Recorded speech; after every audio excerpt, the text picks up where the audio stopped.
I had a lot of like insecurity for a long time just because they're curious and the students looked at me as though I was like an alien. Mama, she loves mama. Basically, what women are doing now, 30s, 40s, 50s, that's going to determine your quality of life when you're 70, 80 years old. And same for me.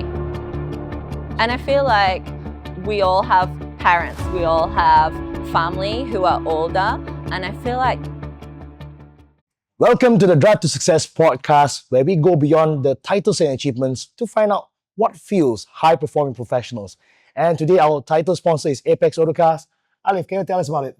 Yep. So here at Apex Autocars, me and Kalis, we share our product knowledge and experience on the cars to the next generation of car people, and a way to give back to the car community.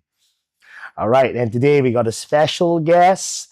She is an educator, she is a athlete, and today we have Zoe Leigh. Welcome to the show. thank you for having Welcome. me.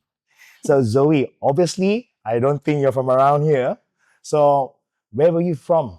Oh, we'll give it away. All right. I'm from the UK, but I've been in Malaysia for 15 years now, so I have residency here. I see. Yeah. So what made you came to Malaysia?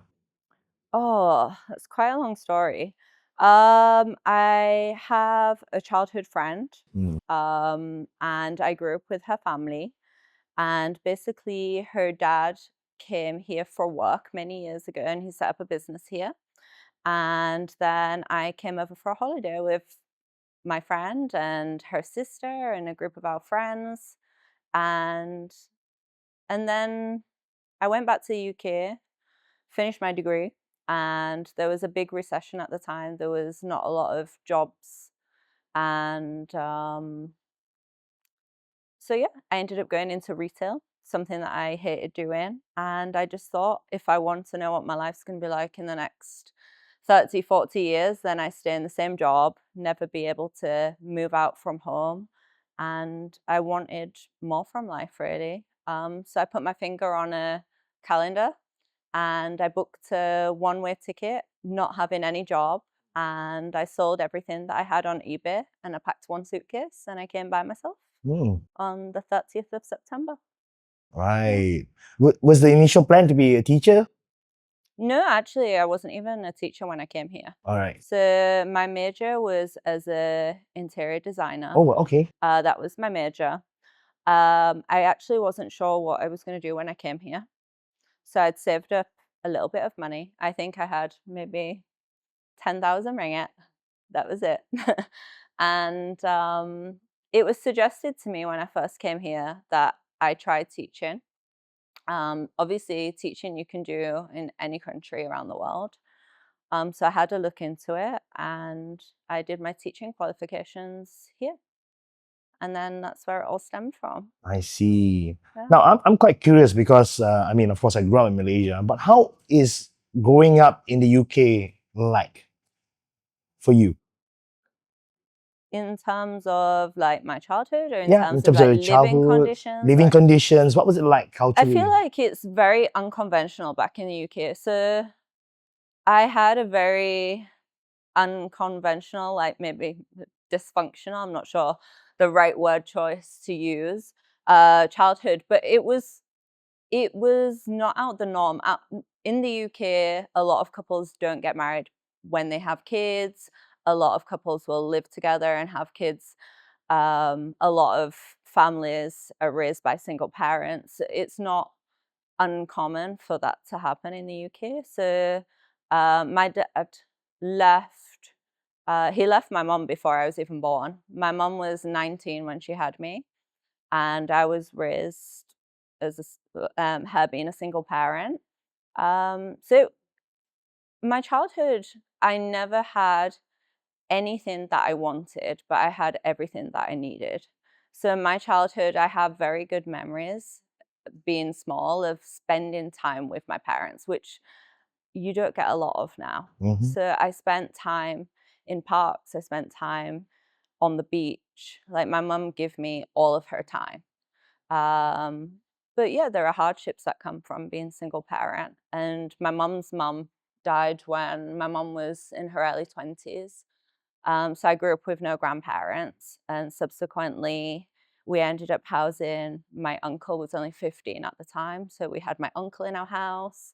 My mum brought my uncle up, and then later on in life, my mum became a foster carer. Mm-hmm. So we used to look after children who had been through difficult times and things like that as well. So it was always a case of giving back to those who had less. Um, but definitely not an easy childhood. I definitely learned the hard way, and I don't regret that. I don't regret anything from my childhood, because I think when you come from nothing, when you have nothing, you work 10 times harder and then appreciate everything that you do have. Right. So I'd literally not had one penny from my mum since I was 13 years old. So I started working at 13 Wow. Wow. alongside school. So I was in maybe year 7 at the time. Yeah, where in the UK, sorry, was this? Like So I'm from up north, a place called Yorkshire. Yorkshire, okay. Yeah, so my cousin owned a hair salon.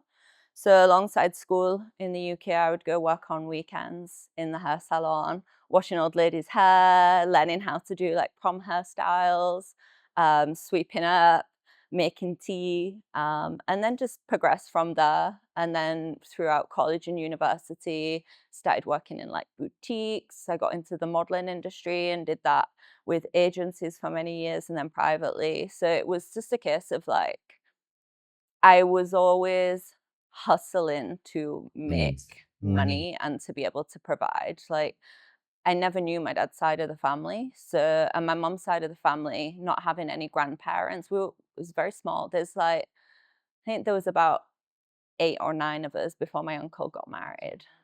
So it was always very small, but very close. A lot of support there. So I felt the need to be the provider in my household from quite a young age. My mum didn't drive, so I was the driver in my house.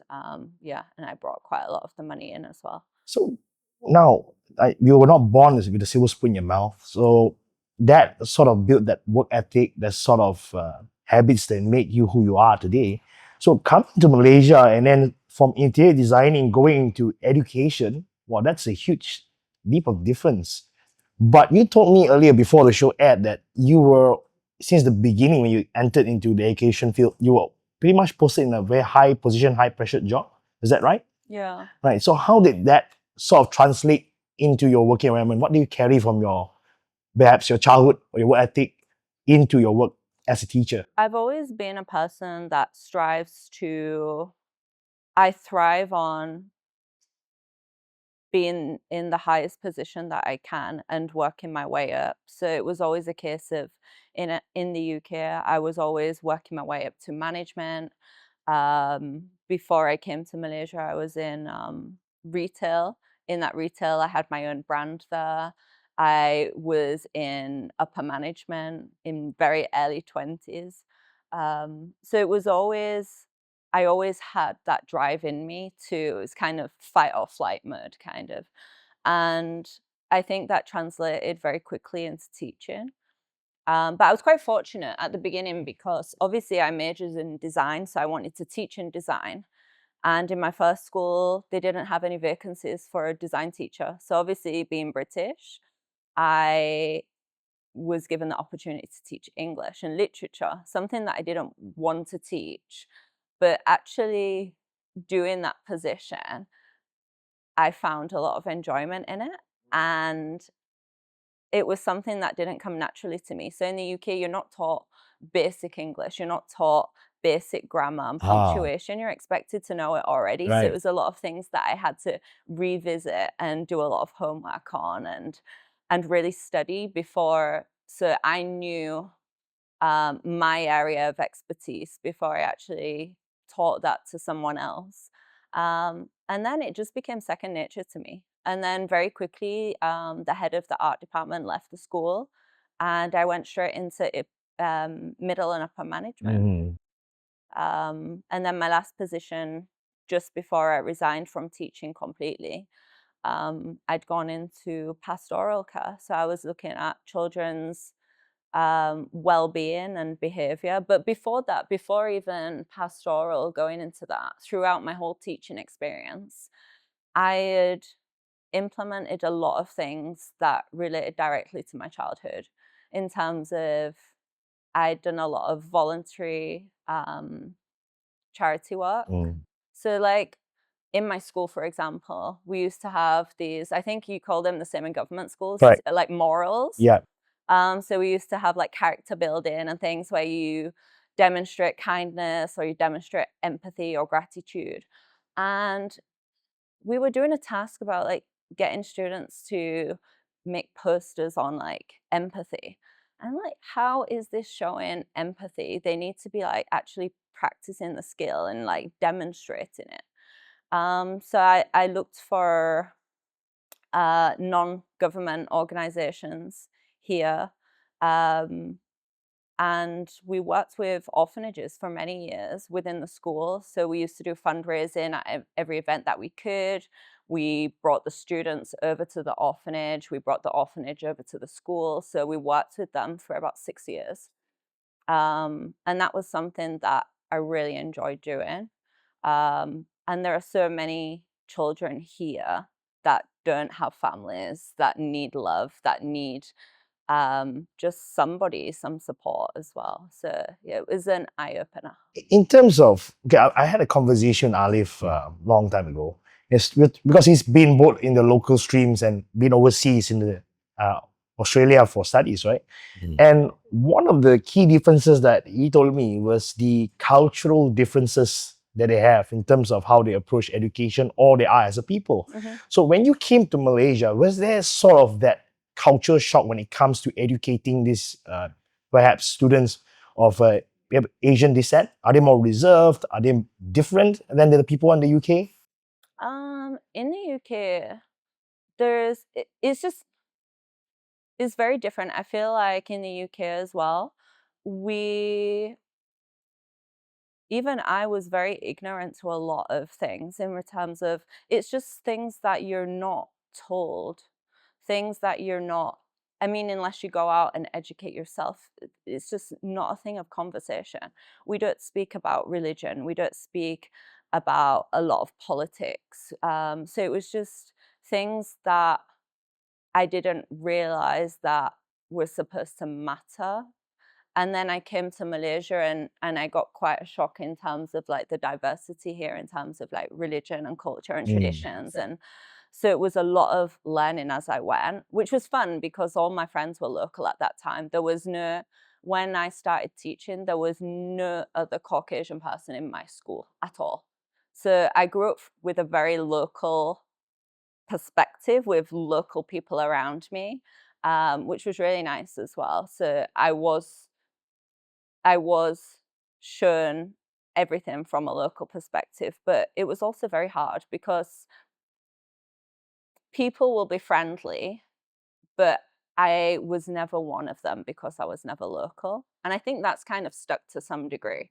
I have friends who are like family, but even as an athlete, you're always, I don't want to use the word penalized, but you are always at a disadvantage maybe because you're not local. So you're never acknowledged as a local. I have residency here.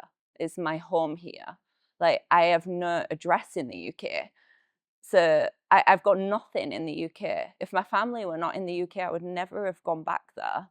So I have such a disconnect and I feel like a foreigner when I do go there.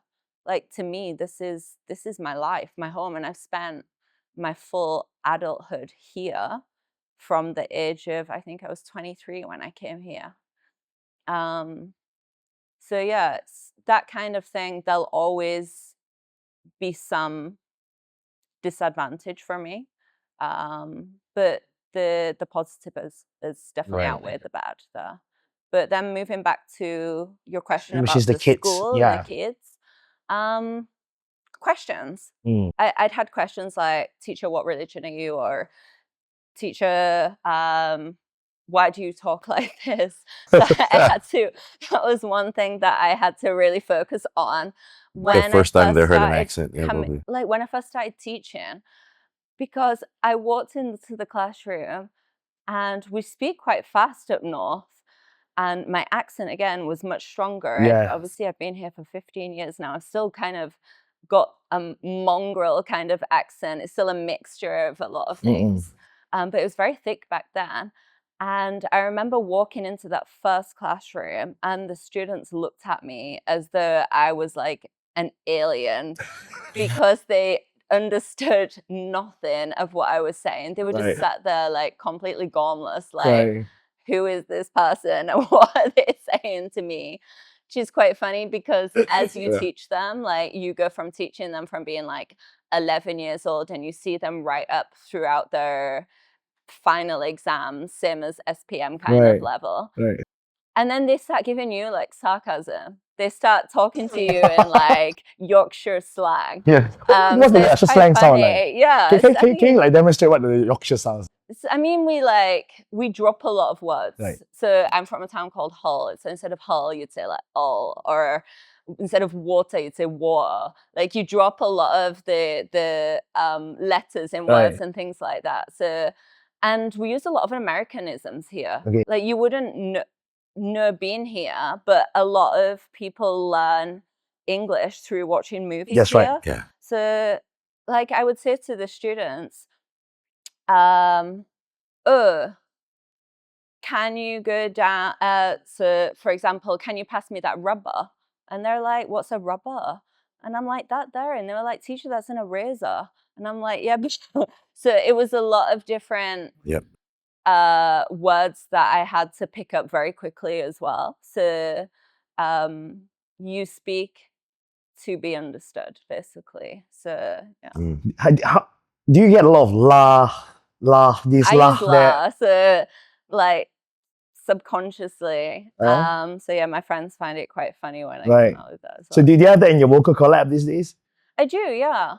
But I've definitely had to turn down a lot of Malaysianized language in the classroom though. So a lot of my students would be like, can I off the lights? And I'm like, can you off the lights or can I on the lights? I was like, dude, that's not English. Like Yeah. So yeah, it's just a lot of correcting small things like that. A lot of Malaysian. Now, aside from that, from the students, right? Like, what was the biggest cultural shock when you came to this country? Honestly.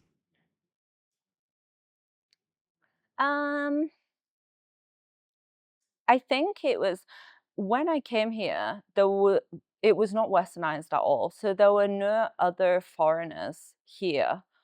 And I felt very alien for a long time. And people stared, like not like out of curiosity, like you would look at them and acknowledge, okay, like I see you staring, and then they carry on staring at you. And I had a lot of like insecurity for a long time just because they're curious. They don't know who you are, where you've come from. But in my country, like it's quite rude. So it's just a different cultures and different norms that I found quite difficult in terms of making friends as well. Like I mentioned, like people would be friendly to me, but being able to build relationships and build strong connections with people took a long time.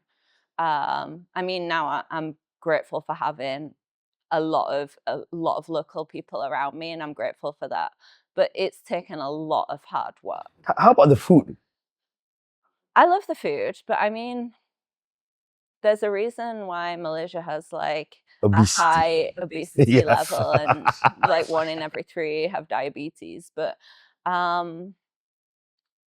it's very nice when my parents come here. So my mom married in 2022 and she's brought her husband over and they love the local food. So I really enjoy it and my friends enjoy it as well. What do you like to order usually? Oh, they've tried everything. Right. My mom's been coming here since like 2012 and she would come for like a month at a time. And my friends would get so excited. So she's had like high-end food. We've had like mamak. She loves mamak. Wow, She loves okay. mamak. She loves banana leaf. Okay. Yeah. And she can eat with her hands. And she loves char kway teow. And she loves dim sum. We've had like dim sum on the roadside. We've had so it's been an eye opener. How about durian? Well. Oh, so last year they came for Christmas. They came for a month. It was the first time they'd ever been for Christmas, and I had a call from Terence and Joanna, and they said, let's bring your parents out for durian. So I brought them out, and we had several different types of durian. And I've tried durian many times. I like durian. And it was their first time trying durian, and they liked it. So my mom's husband's actually Jamaican descendant. Okay. Oh, okay. And so they eat fruits there that would be quite similar in taste. So he loved it. He loved it. My mom took a little bit more persuasion. But yeah, it was an overall more positive experience than I was expecting. I thought they were like gag at the smell of it or whatever. But don't forget, my mom has been coming here since 2012. So it's taken from 2012 until 2026 for her to try durian. Well, so I would like to extend an invitation, that's the point. an invitation to your mom that she can become half Malaysian soon, right? Because she's already accepted durian. She was eating a mama. She's more Malaysian than most people I know. Yeah. Durian, her honors. Yeah. Yeah, I mean, Zoe, I have an assumption, yeah? Okay, correct me if I'm wrong, but were you very popular with the boys in school? When I was in school, Right. I went to an all-girls school. An all-girls school. I wonder. I see. So yeah, my family quite traditional in the way that we had certain norms in terms of like all the girls went to the same girls' school and all the boys went to the same boys' school growing up. It wasn't a nice experience for me because I was always quite introverted, and I was always into arts and sports. They were my two passions. And so I spent every lunchtime, every break time doing sports.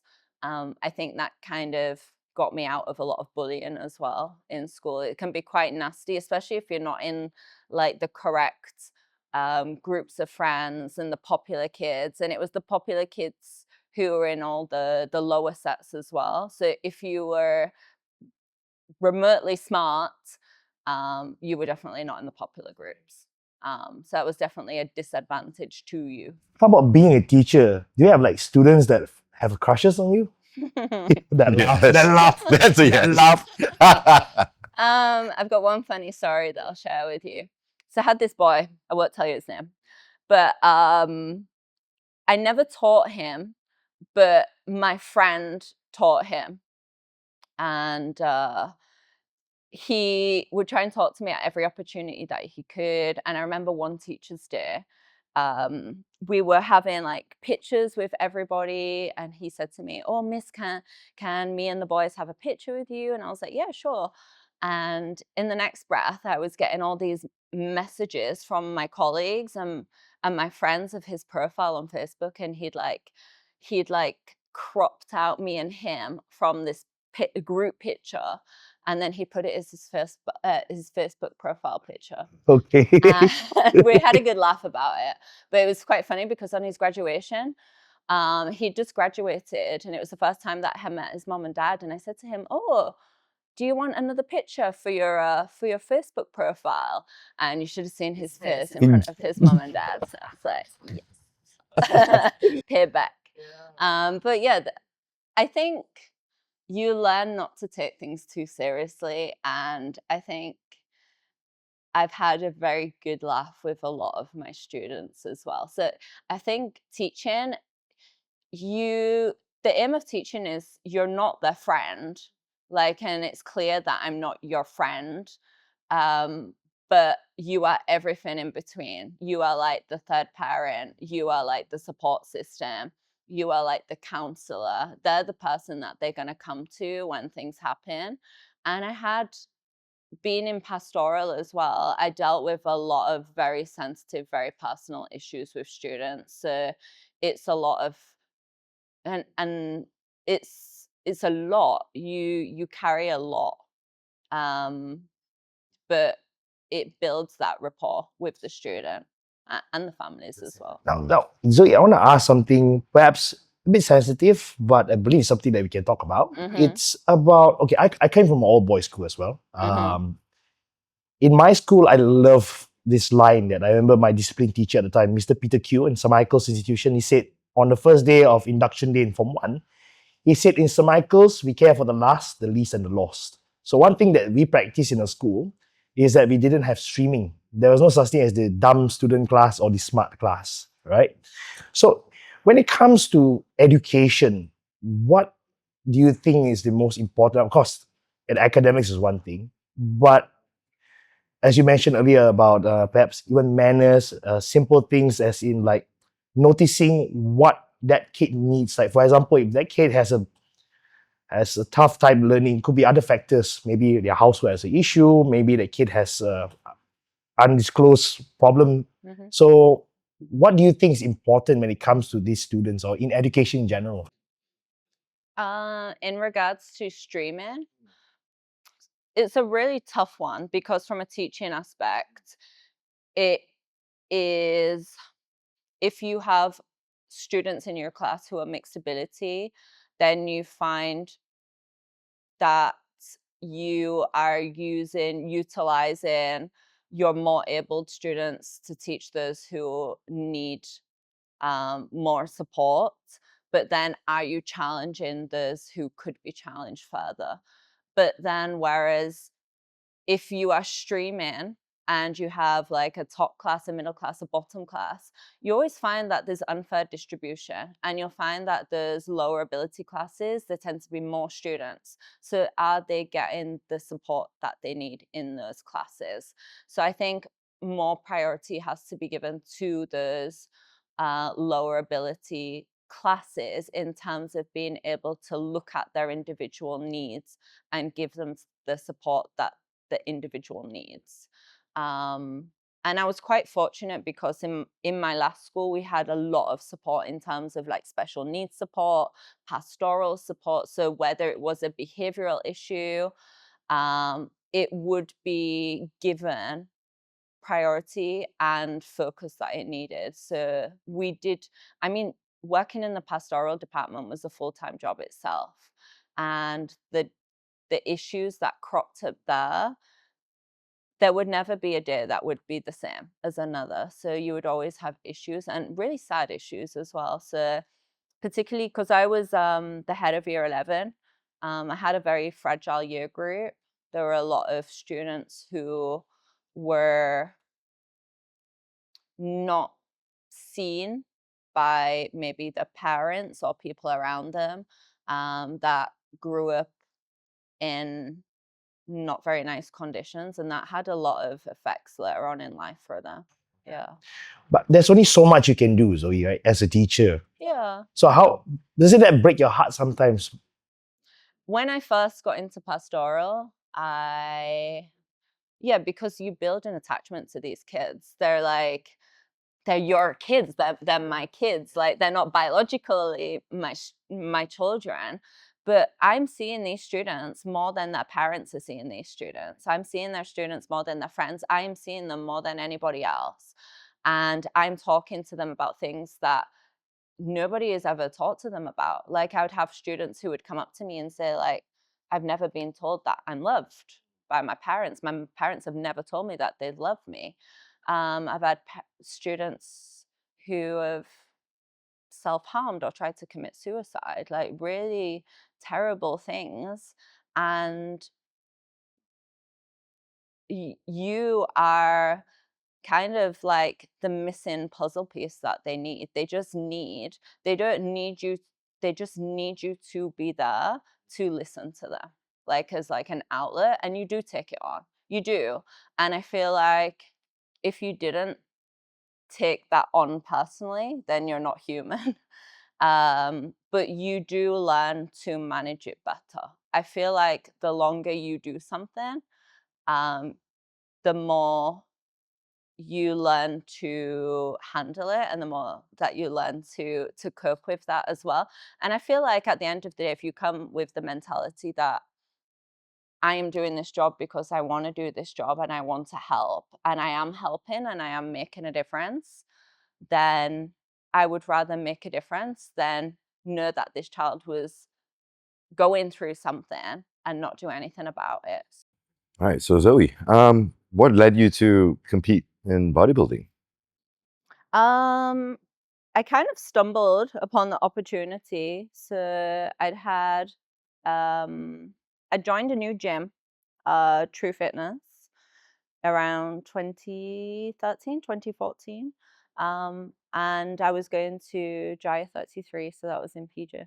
And Okay. I'd met a group of athletes there. So it was the same faces every day. And I got close to these people. They were my friends. I was seeing them frequently. And at the time, I was already very lean. I didn't have a lot of muscle mass, but I had very low body fat. I was playing a lot of sports. I was going to the gym all the time. I was eating really, really clean. And they actually suggested that I join a local show. Well, it was in Singapore, but it was a WFF show. I see. Yeah. So this was many years ago. So that was the first show that I planned to join. It just made sense. It was something I'd never tried. And I'm the kind of person that I would always try something. And then if I didn't like it, at least I'd known I tried it rather than never to try it and always to wonder. So that's the show I was planning for. Along the way, I met a sponsor.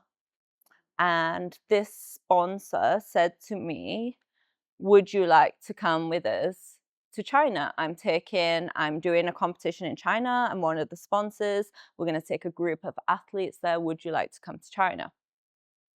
So I ended up going to China for my first show, Oh, which was quite interesting because the show was completely in Mandarin. okay. Oh, okay. So how do you know the poses then? I had no idea what I was doing, which was quite funny. I took it with a pinch of salt, and I was basically laughing on the stage with the judges because they would say something and I would look at the other people and I would be like, okay, and I do front pose. And they say something else and I look and I'm like, okay, we turn around. And that's how I did my first show. I had no clue Good. what I was doing at all. The whole thing was in Mandarin. Right. And I didn't that even know show- that. I just assume all would be English, right? No, But no, yeah. no, no. No, it was yeah, fully in Mandarin. Yeah, It okay. was not even a federation, it was an association.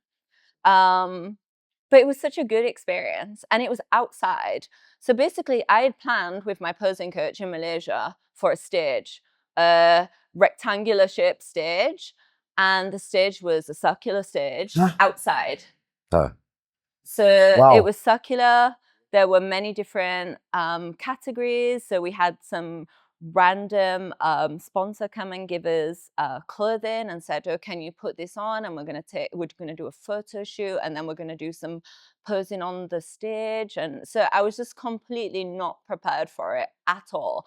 But in retrospect, that was exactly what I needed because bodybuilding, you can never prepare solely, like completely. There's always things that come up last minute. You've just got to be adaptable. And I really thought that one show, it was like a complete shambles. But it taught me so much about myself as well and how I needed to like just chill out and go with the flow more.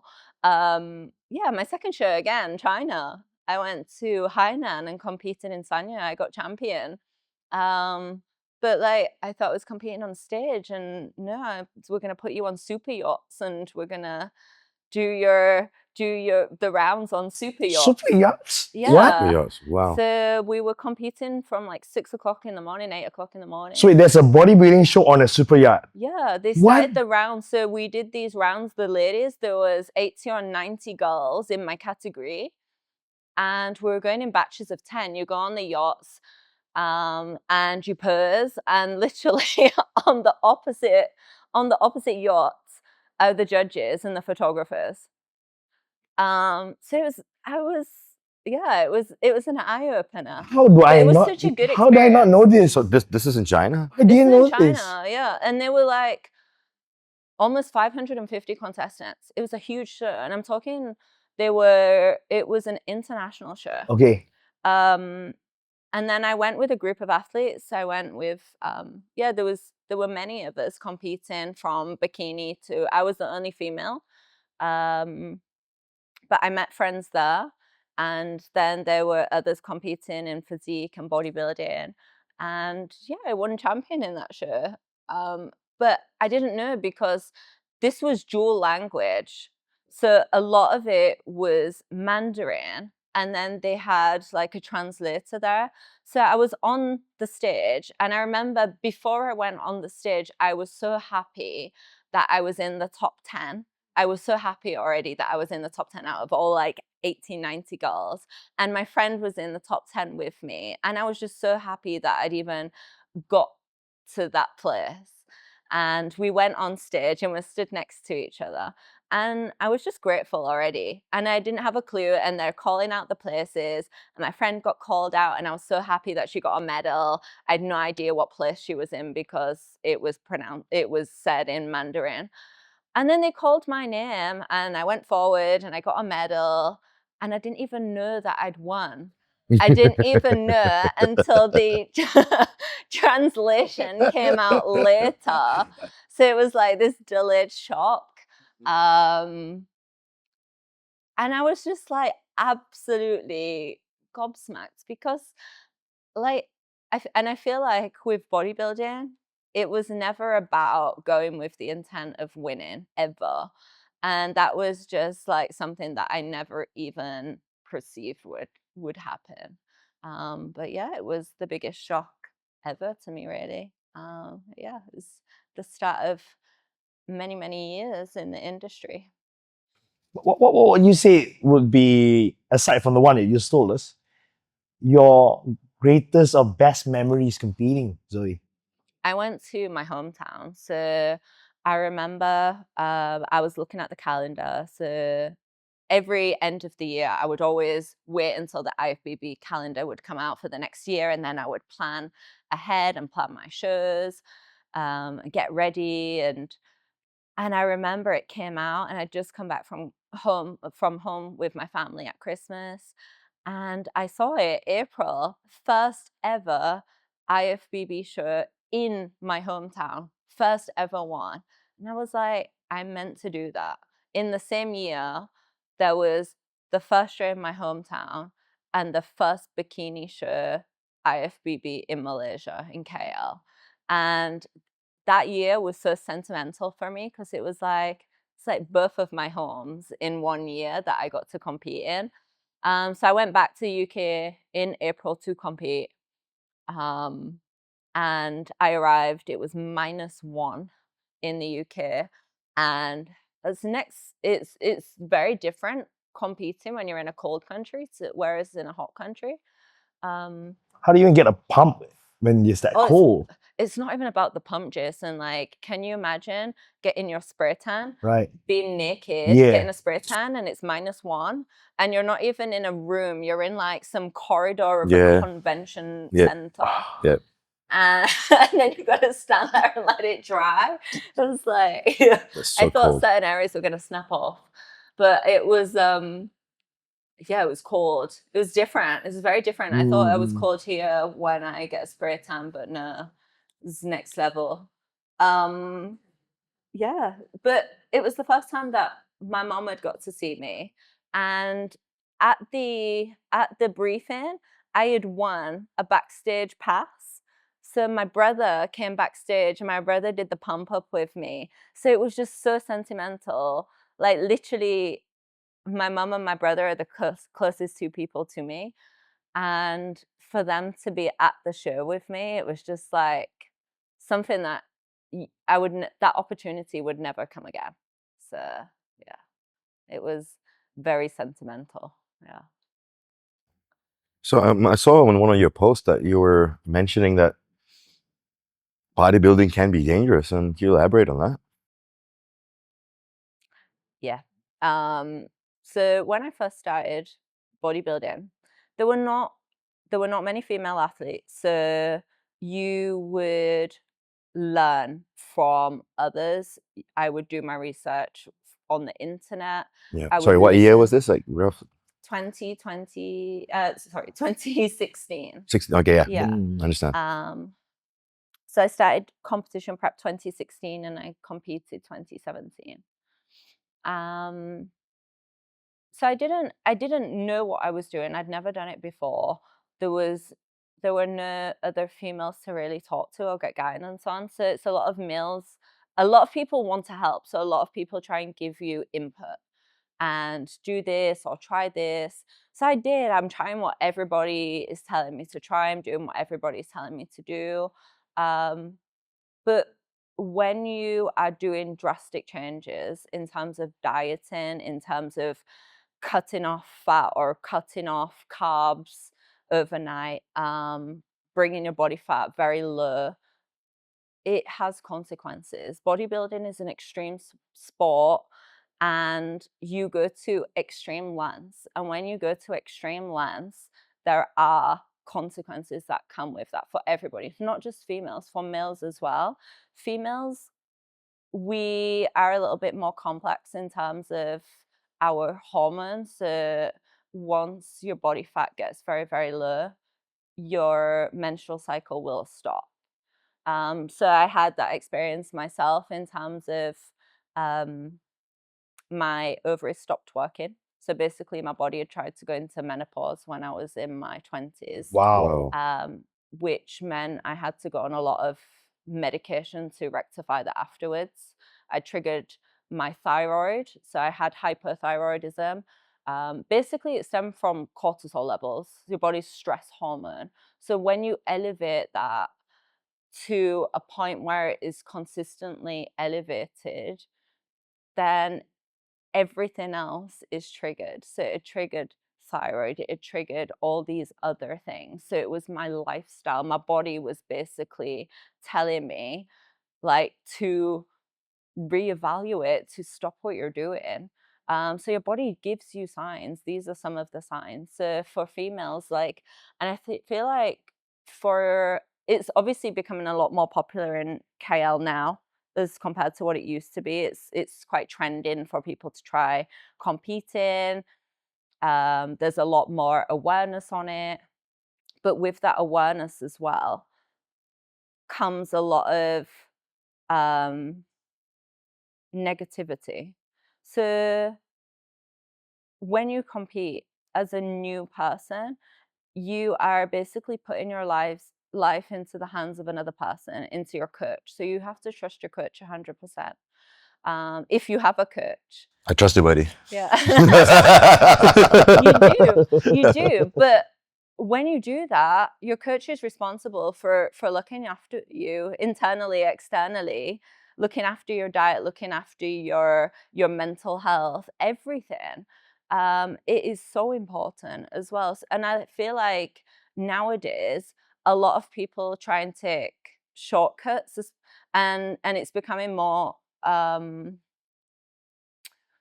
common for females now to be influenced into taking shortcuts and trying to reach higher levels very, very quickly in terms of like taking performance enhancing drugs, into doing things that I don't think they would have normally done before, like without encouragement or without influence. So it's addictive as well. So I find you just have to really be careful what you're doing. You have to research what you're doing. You have to trust a reputable coach who knows what they're doing as well, and that has your best interest at heart. Because a good coach is not going to push drugs on you. A good coach is only going to give you what you need, and a good coach is only going to give you a personalized plan. So there's no cookie cutting. There shouldn't be any cookie cutting at all, because no two people are the same. And everybody Individual would response. respond Yeah, differently. yeah. Everybody's got different needs and everybody's got different body types. Yeah.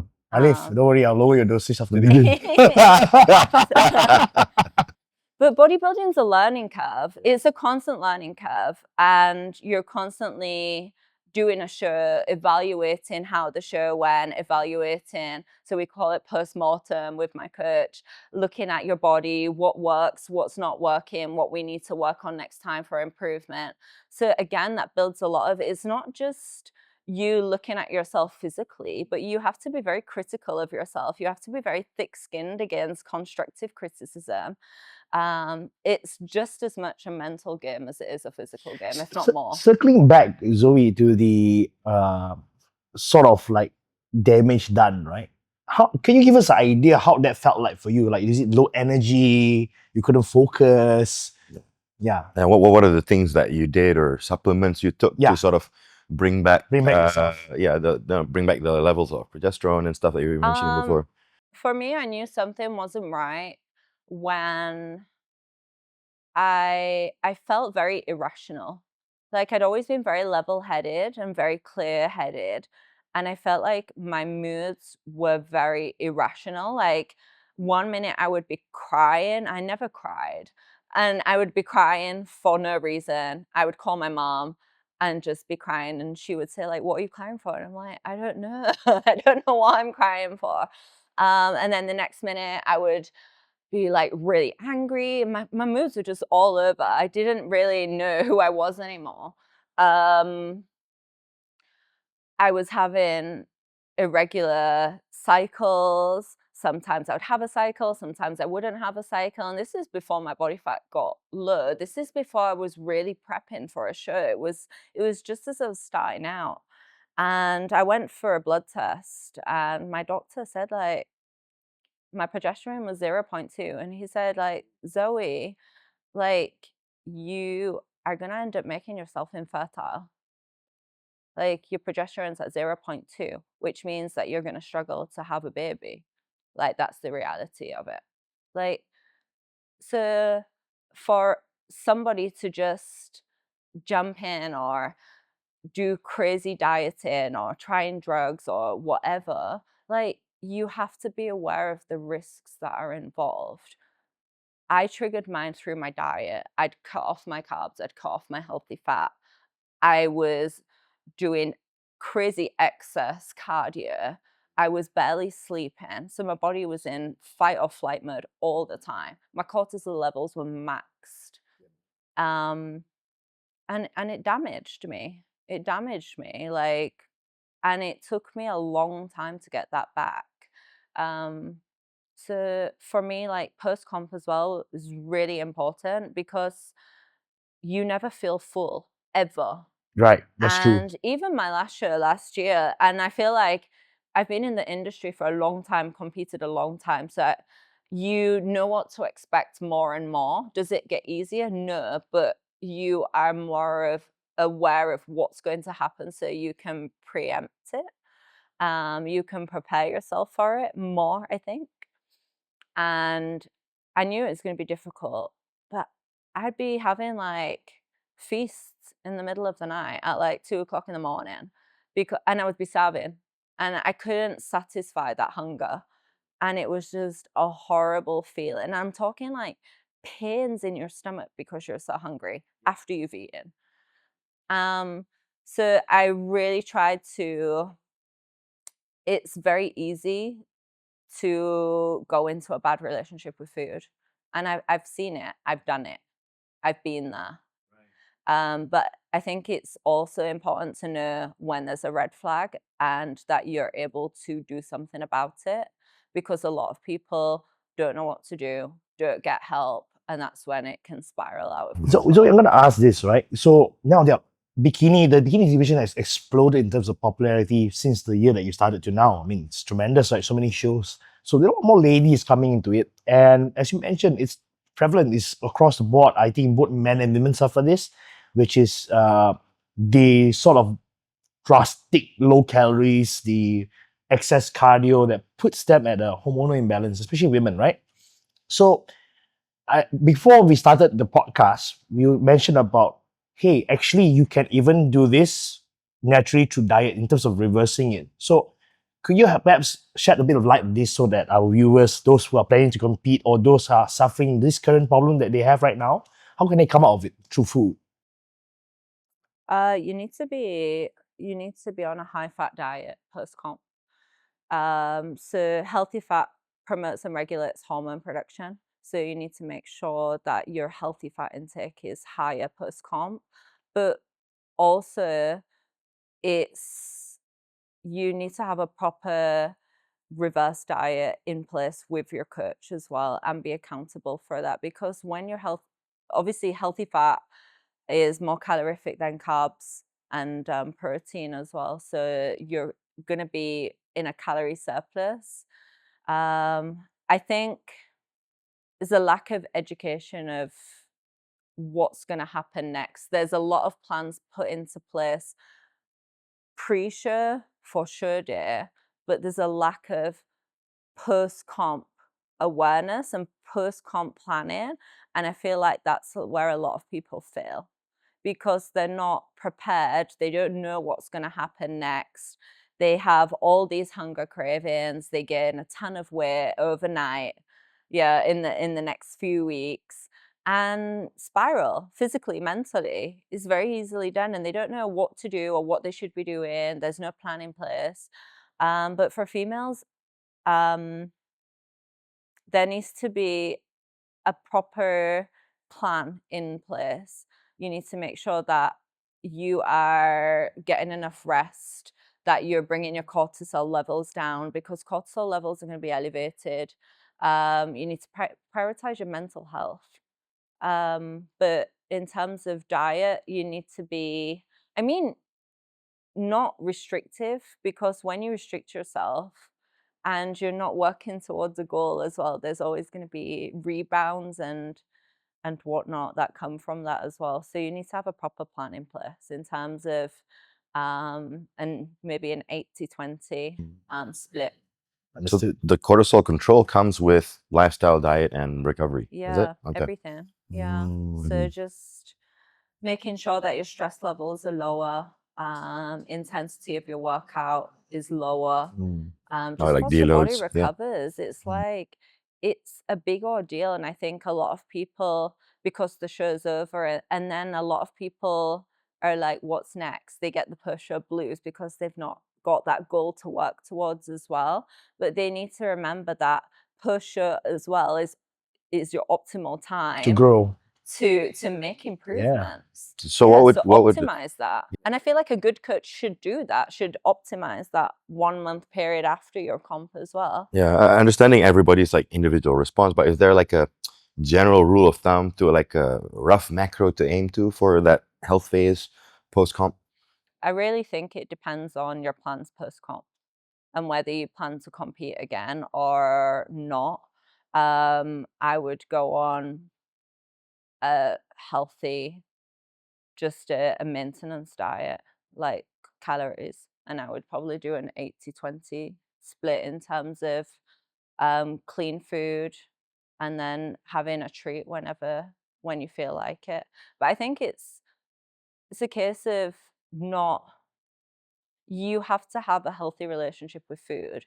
And I feel like a lot of people categorize food as good food and bad foods and cheat foods and clean foods, but food is food.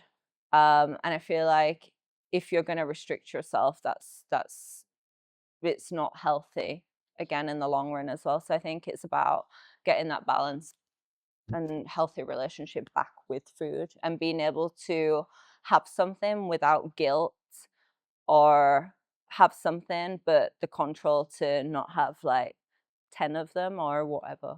So Zoe, now I want to segue, since coming off, even again recovering from that, and now your transition into the next chapter of your life, which is you're no longer in the field of education, but now you're in a different field, which is basically health, wellness, and longevity. So you're doing coaching, am I right now? Yeah. Yeah. Perhaps you can share a bit of this to our viewers. Yeah, so I set up my business. I specialize in women's wellness. I look at everything from sleep patterns to stress levels to nutrition and diet to fitness plans and movement. Um, right the way through to hormones. I deal with a lot of ladies that are premenopausal and menopausal as well. So I look at menopausal symptoms and how we can naturally minimize symptoms through dieting and lifestyle and things like that as well. So When you mention about symptoms of menopause, what is that like? like hot flushes, brain fog, yeah, insomnia, things like that. So it boils down again to cortisol levels. Are these symptoms will come eventually, or is something that you can avoid? Every female will go through them at some point. So I feel like it's a big niche here in Malaysia. And it's an untapped niche. So a lot of people, it's going to happen to everybody, but there's such a stigma around it that it's not really talked about. And it's not until people experience it or maybe experience it and don't even know they're experiencing it and just think it could be something else. And this could lead to like a lot of problems in maybe marriages or in terms of careers and things like that. So it's it's a niche that I am actively looking more into now, and just helping as many people as I can. What do you think most people in Malaysia don't understand about menopause? Like menopause, premenopause. So premenopause can start from like anywhere from mid-30s. Oh, And mid that lasts 30s. Wow. so that can last many years. That means that you can still get pregnant. It means that your hormones are beginning to fluctuate. So it's the stage before menopause. And probably many girls in their 30s and 40s are already in premenopause and don't know.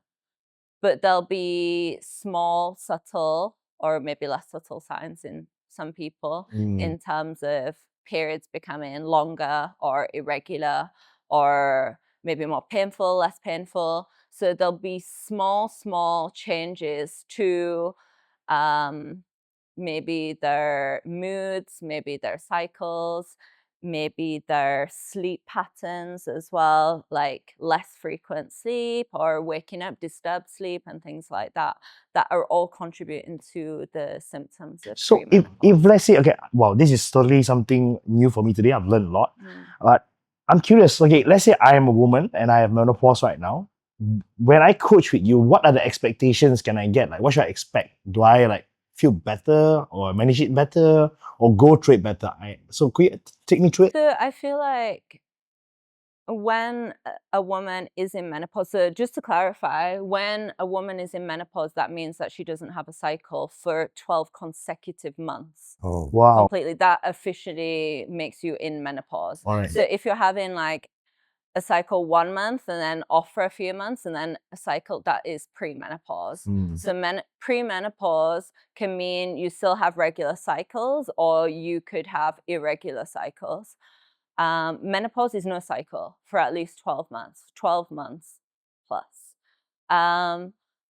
Training should be different for ladies in menopause. So training, and this is what a lot of trainers, they will apply the same training plan for ladies who are 25 and ladies who are 45, or for men who are 45 and for women who are 45. And that's not the case for a woman who's going through premenopause or menopause, because for example, when you're in menopause, your estrogen levels start to decline.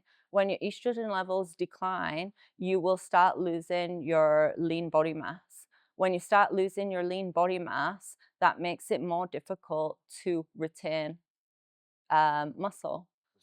So that means our muscle mass is declining. We get sarcopenia. So it's very important at this stage to be, and beforehand, to be building as much muscle what's mass as sarcopenia again? possible. Sarcopenia is the loss of muscle mass as Okay. we age. So it speeds up during menopause. Yeah. So basically, what women are doing now, 30s, 40s, 50s, that's going to determine your quality of life when you're 70, 80 years old. Yep. Yep. That's going to determine whether you're walking or you're in a wheelchair, or if you are bedbound or you're independent. It's going to determine whether you have a fall and you can recover, or whether you have a fall and you don't make it. And that's the harsh reality of it. And you can say that to somebody, but it's not until something happens that somebody usually does something about it. Right. So what does training look like for someone who's going through menopause, who is in the 40s? So basically, a woman who is menopausal, you'll find that your body composition changes. So usual body distribution of abdominal fat is usually around 5 to 8% around your stomach. Okay. It will go up to 25% during menopause. So your whole body composition changes, which from an outside perspective, if I'm a woman and I don't know this is going to happen to me, I will see that I'm gaining weight throughout my stomach. I've lost lean mass. So basically my limbs, my arms, my legs will get slimmer, and all that weight distribution goes onto my stomach. So I feel like I've gained weight. So to counteract that weight gain, I might start doing excess cardio.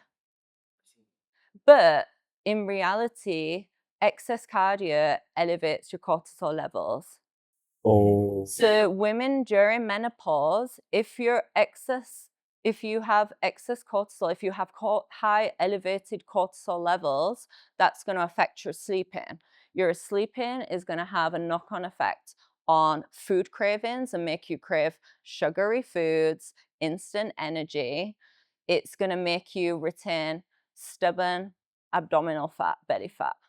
So it's going to be a vicious cycle. I see. So a Snowball. training program for a woman who is premenopausal, menopausal would focus on strength training. I would focus on strength training. I would focus on mobility, balance, and flexibility for longevity, including short bouts of cardio. Cardio is important for heart health, but you've got to make sure that you're not putting your body through high states of stress. You might not think you're stressed with everyday stress, but it's still a stressor on your body, and you've got to be mindful of that. I see. Oh, this is a real eye opener for me, honestly. Mm, Yeah. mm, mm. Now, I heard that you are perhaps going to come up with workshops. Are you going to do workshops on this? I hope so. It's a plan that I've got. I enjoy educating. That's my passion. I enjoy helping other people, and I feel like teaching has come back to me, has followed me. It's kind of never left. And I do hope to be running some bigger projects in the All right, future. Cikgu, and I sign up. So I'm going to sign up. As I'm the first person that can sign menopausal up. lady. No, it's really interesting. Honestly, it's like another no, because okay, I'm guilty and I feel guilty honestly right now because I had clients in the past who had those symptoms, but I was not aware of it. And like you said, And same for me. And I feel like we all have parents, we all have family who are older. And I feel like to me, when I specialized and when I did my courses on this, the first thought that I thought of was, what about my mom? My mom had a recent surgery on her knee, ACL surgery. Took her a long time to recover. She's active, but she has massive sarcopenia. She had huge sarcopenia, like detrimental sarcopenia on her leg, and had to have like a lot of physio on her leg because of that. And my first thought is, what's going to happen to my mom? What is my mom going to be like in the next 20 years? And I think when it's somebody close to you or yourself, that really hits home for you. yeah, absolutely. So now, Zoe, we're almost towards the end of our podcast, but there's one more subject which I want to touch on. It's a bit sensitive, so feel free to share as much as you want. Now, you've just described to me and told to me about your upbringing, your career, and who you are as a person. Now, I'm curious, was there a moment in your life, because I truly believe that nothing great comes from just an easy life. So was there a moment in your life that was perhaps, we call it the sharpening block, the school of hard knocks that you had to go through in order for you to be where you are today? That defining moment. I wouldn't say it. There hasn't been one defining moment, but there have been several in the last 4 years. I feel like I've been tested physically, like in the most extreme ways, and I've been tested mentally in the most extreme ways through a string of events. And when you're alone in a country that is not your home country with your family around, it hits very differently. It hits very differently because I can't just call home. I can't just call my mom because they're 7, 8 hours behind. It's the middle of the night there. So the way that you deal with things is usually by yourself. So there was one particular incident, and it was just as I was getting ready to transition from the teaching industry to setting up into this wellness industry. So it was around 2024. And I remember that I was in school and I was in the office and I was dealing with some matters, and I get a message on my phone. And basically, the message was a grocery list, and it was from my friend's dad. So I touched upon my friend's dad, and I don't have a father myself. My father was never there. So I grew up from being a child calling this man, he's called Vic, my dad. And when I came to Malaysia, I actually lived with Vic. And Vic was much older as well. He was very independent, had a really good job here. He lived to work, worked every single day. And he'd had 2 falls in Malaysia already. One, he'd fractured his hip, and one, he'd completely broken his hip and needed a full hip replacement. And I'd cared for Vic. I'd moved in with him again and cared for him full time. So I spent a lot of time with this man. I saw him every birthday, every Christmas, every Father's Day. I would try regularly on a regular basis to be with him. Like, he was my only family here. And basically, this one day at school, I got a text message. It was a grocery list. And I messaged him back and I said, "Oh, is this message for me?" And he said, "Oh, I've been trying to contact you through email." And my heart just sank because I knew something was really wrong, because he would never, he was the kind of man that he was so stubborn that when he broke his hip, he would refuse to even go to the hospital for 2 weeks. And I had to basically drag him to the hospital. So I knew it was going to be something bad. And when I opened the email, so basically the email had gone through to my spam because I said to him, I haven't gotten any email. I checked my spam and it was there. And he'd sent it a few days before and it was just SOS. And he basically told me he had a fall. And one second. Told me he had a fall and he needed to go to the hospital. Told me that, asked me if I'd bring him some food, and hence the shopping list. And for him to say he needed to go to the hospital, I knew I had to leave school. I literally, I had classes coming up and I walked out. I went to my HR, I said I need to take emergency leave, and I left. And I drove straight there. And I usually had the keys to the apartment. And I'd been so focused on this business stuff that I hadn't been to his house for a while. And basically, I got to the place and I couldn't get into the apartment. And I said to him, like, I'm here, I can't get in. You need to come and, like, let me in. Like, can you open the door? And he crawled on the floor and opened the door and threw me the keys. And when I got in, there was hardly anything left of him. He's like a skeleton. So basically, he'd had a fall on the floor, but because he didn't have any muscle mass, he couldn't get up off the floor. So he lay there without eating or drinking for I don't know how long.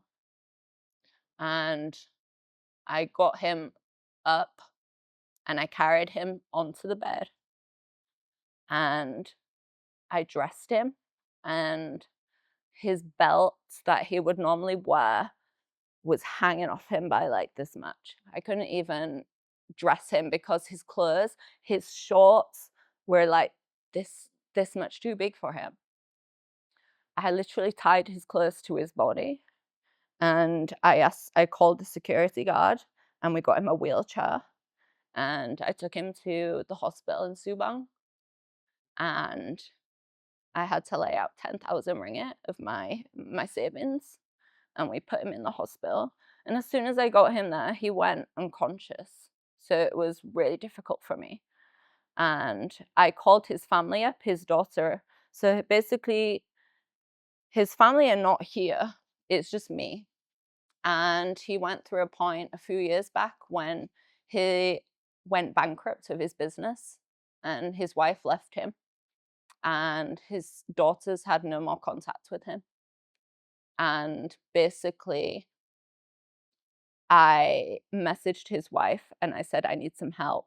I don't have money to pay for this. I don't know what to do. It's not looking good. And his wife told me in black and white, you should just walk away and let him die. And I ended up having arguments with his daughter. His daughter wouldn't come out and help me. I had not one penny from the family, not one single penny. And I didn't know what to do. I've never been in a situation where you have to make a life or death decision for a person who is not biologically your family. And basically, whilst he was in the hospital, he had physio too, but he had such bad muscle wastage that he couldn't walk. So we were trying to get him to walk again, and he was walking with a frame a little bit, but they told him that he would need constant supervision 24 hours a day in the form of a carer. And basically, I had to reach out to the British Embassy in an SOS and ask them to help me. And I went for an interview with a trustee. So it's basically a British man that owns a trust here for cases like this in people that are in need of help. And they give the money to have a carer for Vic. And we got him set up with a carer, and we got him back home. And he couldn't eat because he'd been on the floor, and because he'd already had cancer of the esophagus. So he'd lost like saliva glands already, and he wasn't able to swallow. He was on a fully liquid diet. I felt like he was giving up. And I was doing his groceries for him, trying to get him as much food as possible, trying to get him supplements to bulk up his calories. And he lost the use of his legs. And then he went from being fully independent, working every day, driving himself, to going into diapers. And then one day, I had a call from the nurse to say that he'd passed at home. And before he'd passed, I had a doctor friend who helped me put him on a drip because he didn't want to go back to the hospital. He said he wanted to be at home. So we hooked a drip and IV in his house, and he died very quickly. It was a couple of weeks of us bringing him back from the hospital, but he declined very quickly. And I called the doctor up, and the doctor said, I'm going to be a few hours. I have patients this morning, but I will come straight after. So what I need you to do is I need you to go to the house and just give me a sec.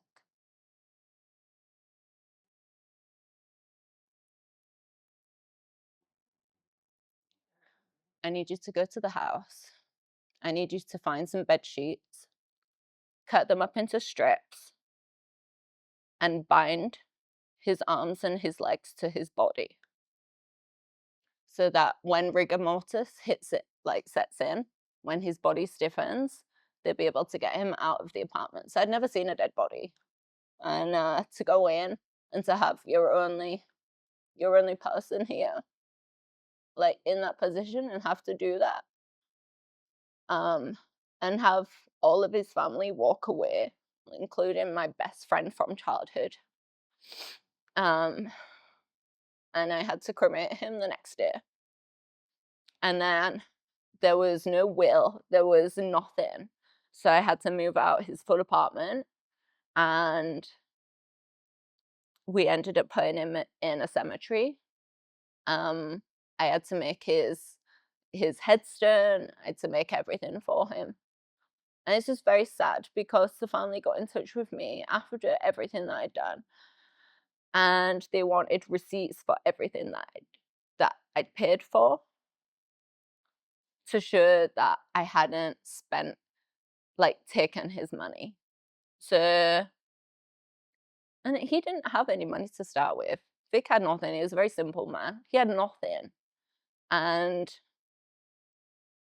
it was never about the money, but I laid out so much of my savings to give him the kind of respectful burial that he deserved. Well, cremation, and funeral. And it was just very sad that it became about money in the end, in terms of his family. I sent them what he had in the house, but in terms of everything, even down to calling the UK and declaring his death and calling the tax office in the UK, I did everything.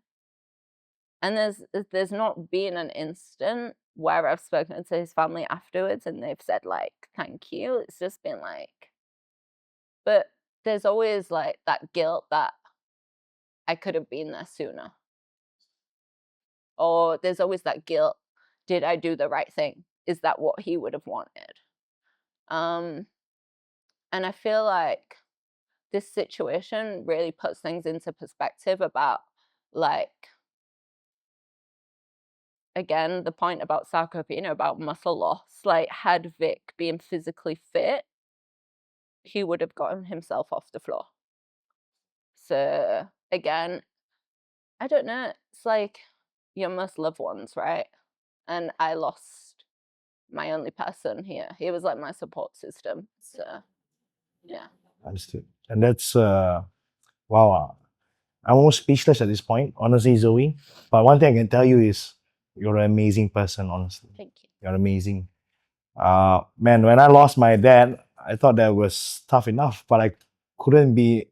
But Zoe, trust me, I know, because equally like you, that was the first time I actually saw a dead body. It was my own dad. For me, the hardest part was trying to remove his watch, his rings. And I only had one last chance to clean my father, right? To bathe him, basically. So to even pull out those rings, I was tearing up. So I have no idea how you managed to go through all that. But one thing I want to ask you, Zoe, if you don't mind me asking. Now, as we're approaching the end of our show, that last question is this. After all you've been through, has your definition of success changed? I feel like for a lot of people, success is defined by money and how much money you have. But when you have situations like that, and you basically, I went from a situation where I had somebody who he was my next of kin for everything, any emergency, he was my next of kin. He was my emergency contact for everything. And when you lose that, there's only me. So no matter how much money I make, I can't bring that back. So I feel like for me, success is not defined by money. To me, it would be helping as many people as I can. And I feel like that's the intrinsic motivation that keeps me going, that drive inside, that to be able to help other people. It's never been about money. Understood. Yeah.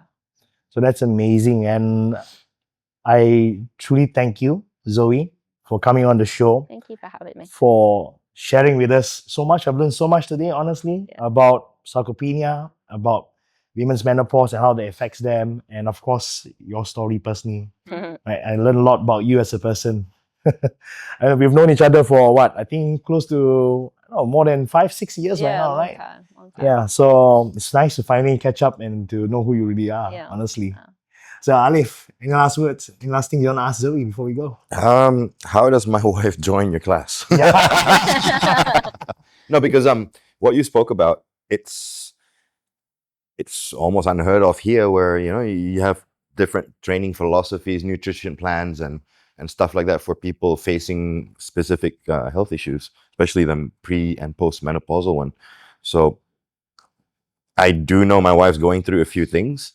So maybe, yeah, I want to find out how to get in touch with I yourself. offer a free consultation. So for me, I put in a lot of my time, because for me, the key pillar for my business is making sure that my client trusts me 100% and believes in me as well, and that I build that rapport with my client, because I deal with women over a long period of time. It's not a 12-week transformation. It's not a weight loss program.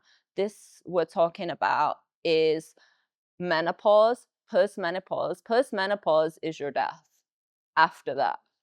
So I'm talking about for the rest of your life, for the long term, and being able to maximize a person's quality of life for the time that we have left here. Yeah, definitely.